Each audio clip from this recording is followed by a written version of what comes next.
আসসালামু আলাইকুম dear viewers. তো আজকে আমাদের বিল্ডিংয়ের আপডেট দেখানোর জন্য চলে আসলাম। তো প্লাস্টার 3 দিকে প্লাস্টার মোটামুটি শেষ, শুধু বাকি আছে সামনের দিকে প্লাস্টারটা। আশা করি এক সপ্তাহের মধ্যে এটা কমপ্লিট হয়ে যাবে। তো দেখতে পাচ্ছেন সামনের দিকের কাজের অগ্রগতি, গ্রিল বসানো হয়ে গেছে, কিছুটা কাজ বাকি আছে ফিনিশিংয়ের। আশা করি সপ্তাহখানেকের মধ্যে শেষ হয়ে যাবে। গেট অলরেডি ময়লা হয়ে গেছে, যেহেতু পানি দেওয়া লাগতেছে প্রতিনিয়ত, এর জন্য একটু শেষেতে অবস্থা বিরাজ করতেছে। এখানে জানালার গ্রিল দেওয়ানো হচ্ছে। তো প্লাস্টার করা হয়েছে, এখানে গিউরিং করা হচ্ছে। পাশাপাশি ওই যে এখানে এটা হচ্ছে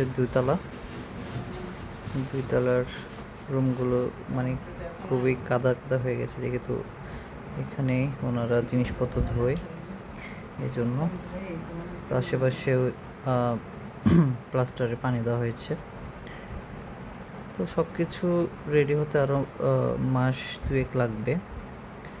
আশা করি সবাই ভালো থাকবেন, দোয়া করবেন যাতে সব কিছু সুন্দর মতো করে সব কিছু শেষ হয়।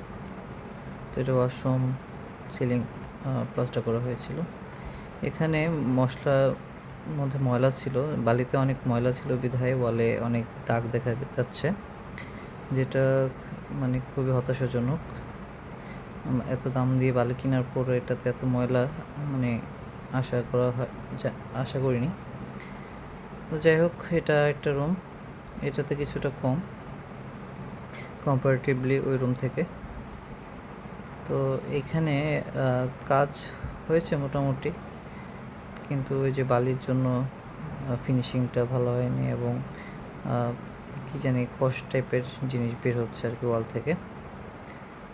তো এই হচ্ছে বর্তমান আপডেট। সবাই ভালো থাকবেন, আল্লাহ হাফেজ।